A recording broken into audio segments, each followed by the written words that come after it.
একদিন রাত্রে চেম্বার খুলে বসে আছি। বাইরে প্রবল ঝড় বৃষ্টি হচ্ছে। এই ঝড় বৃষ্টির মধ্যে কেউ আসবে না, এটাই স্বাভাবিক। তাই চেয়ারে হেলান দিয়ে বসে একটা গল্পের বই পড়ছিলাম। রাত তখন প্রায় 10টা। বৃষ্টি কমলেই বাড়ির দিকে হাঁটা দেব। ঠিক তখনই গায়ে চাদর মুড়ি দেওয়া একজন লোক দরজার সামনে এসে দাঁড়ালো। ডাক্তারবাবু আছেন নাকি? হ্যাঁ, আসুন। ডাক্তারবাবু, আপনাকে এক্ষুনি আমার সাথে যেতে হবে, খুব গুরুতর ব্যাপার। কোথায়? ওই ওই পশ্চিম পাড়ার শ্মশানের দিকে। কিন্তু এখন তো বাইরে বৃষ্টি হচ্ছে।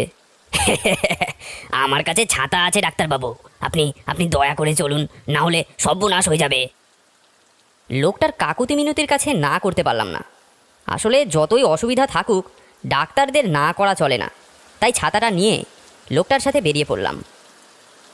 প্রবল বৃষ্টির সাথে ঝোড়ো হাওয়া বইছে, চারিদিকে ঘুটঘুটে অন্ধকার। অনেকটা পথ হাঁটার পর অবশেষে জলা জঙ্গলে ভরা একটা কাঁচা মাটির ঘরে এসে পৌঁছালাম। এই তো চলে এসেছি ডাক্তারবাবু, ওই যে আমাদের বাড়ি। ছাতাটা বাইরে রেখে ঘরের ভেতরে ঢুকলাম। ভেতরটা পুরোপুরি অন্ধকার। দাঁড়ান দাঁড়ান ডাক্তারবাবু, আলো জ্বালাচ্ছি। তারপর লোকটা একটা হেরিকেন বাতি ধরালো, আর তার টিমটিমে আলোয় দেখতে পেলাম বিছানার ওপর একটা বয়স্ক করে লোক চাদর মুড়ি দিয়ে শুয়ে আছে। ঘরে আমরা 3জন ছাড়া আর কেউ নেই। বয়স্ক লোকটা খুব খুব করে কাঁদছে। আমি বললাম, কি হয়েছে দাদু, কাশি?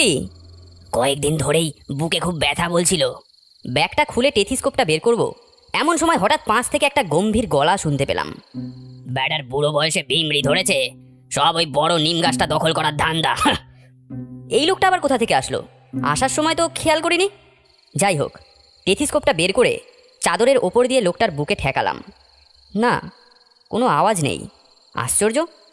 টেথিস্কোপটা একটু এদিক ওদিক করে হৃদস্পন্দনটা শোনার চেষ্টা করলাম। না, কোনো আওয়াজ নেই। তাহলে কি বুড়ো এর মধ্যেই পটল তুলেছে?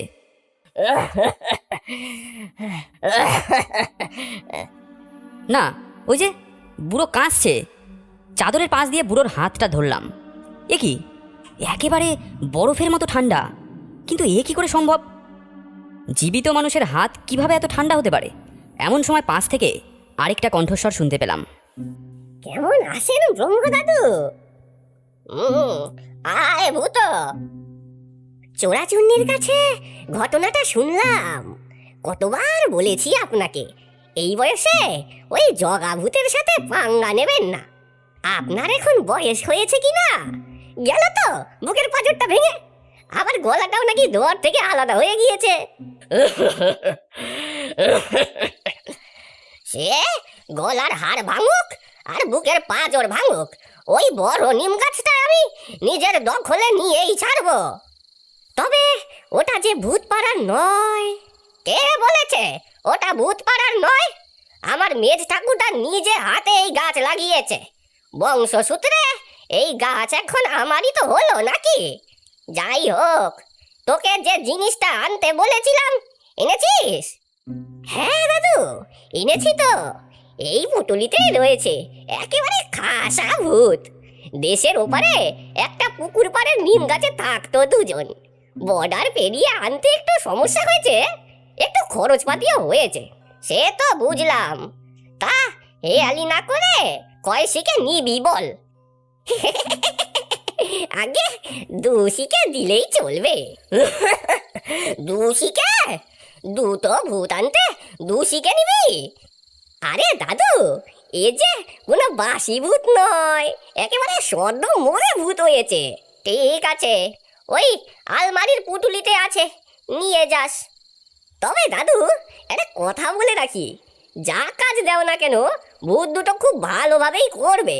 কিন্তু যদি একবার চানাচুরের গন্ধ পায়, তাহলে যত কাজই থাকুক না কেন সব ফেলে দিয়ে ওই চানাচুর খেতে চলে যাবে।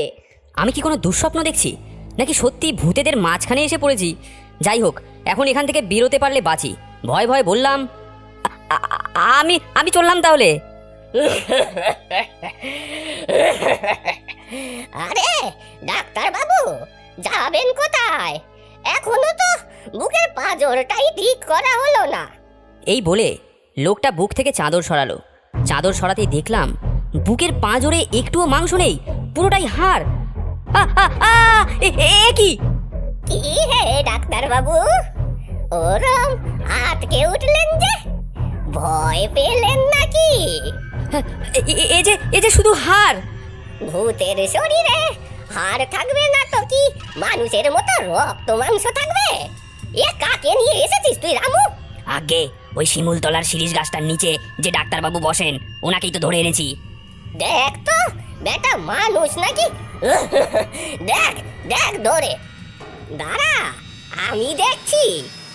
তারপর তারপর ওই লিকলিকে ভূতটা আমার সামনে এসে আমার কাঁধে একটা হাত দিয়ে বলল, ওরে বাবা, এ যে পুরো রক্ত মাংসে গড়া মানুষ।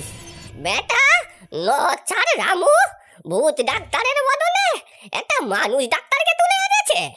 দেখো, শয়তান যা করেন তা ভালোর জন্যই করেন। এই মানুষ ডাক্তারকে শয়তানি হয়তো আমাদের কাছে পাঠিয়েছে যেন আমরা এই নিম গাছটা দখল নিতে পারি। কিভাবে? দেখো, মানুষ হোক বা ভূত উভয়ই ইঞ্জেকশনে কিন্তু খুব ভয় পায়। আমরা ওই ইঞ্জেকশনের ভয় দেখিয়ে ওই গাছ দখল নেব। বাহ বাহ, দারুণ বুদ্ধি। গেল রে, উফ বাবা, বাহ। তাহলে এখনই চলো সবাই। ডাক্তার বাবু, আপনিও আমাদের সাথে যাবেন। ও বুড়ো, তোমার বুকের ব্যথার কি হলো? তোমার বুদ্ধি শুনে আনন্দের ঠেলায় বুকের ব্যথা ঠিক হয়ে গেছে।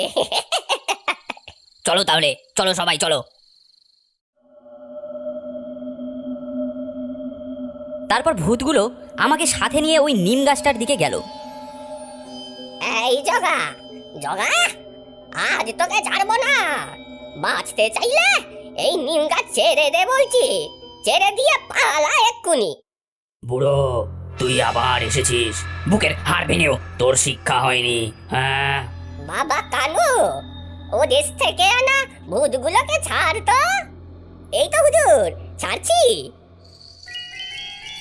আমার ভূতের দল, যা তো ওই জগা ভূতকে গিয়ে ভালো করে কেতু কুতু দিয়ে আয়।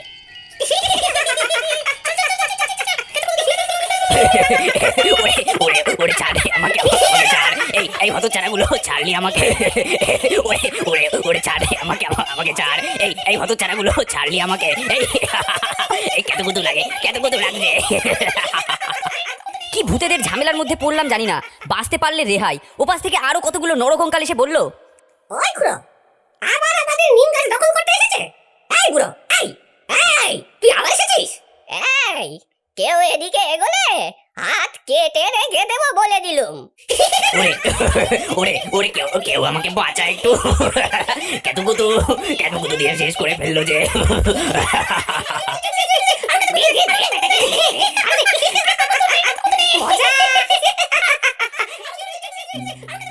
বলি মুড়ি চানাচুর মাখা খাবেন নাকি ভূতেরা?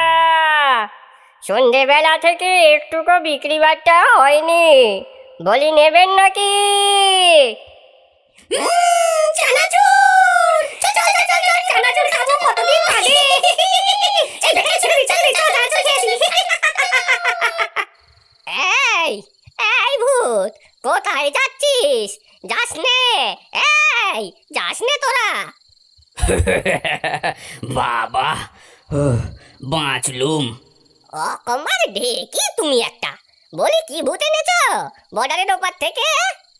আরে বোমা দাদু, তুমি ভূতগুলোকে ইঞ্জেকশনের ভয় দেখাচ্ছ না কেন? তো ডাক্তার বাবু, ইঞ্জেকশনটা বের করুন তো। কিন্তু কিন্তু আমার কাছে তো ইঞ্জেকশন নেই। কি? আগে আগে আমি গ্রামের ছোট ডাক্তার, জ্বর ব্যথার জন্য ঔষধ দিই, কিন্তু ইঞ্জেকশন তো দিই না। সে কথা এতক্ষণ বলেননি কেন? আমি আগেই বলেছিলাম ওই গাছ ভূত পাড়ার নয়।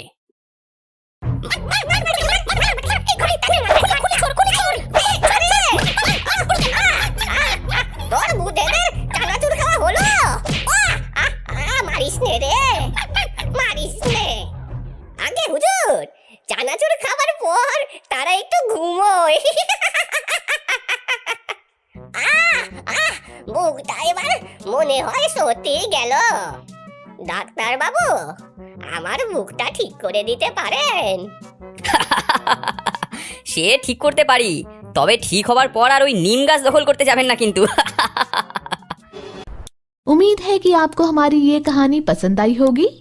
कृपया हमारे चैनल को सब्सक्राइब करें और सभी अपडेट्स के लिए बेल आइकन जरूर क्लिक करें और हाँ, वीडियो लाइक और शेयर करना मत भूलिएगा। Bye bye.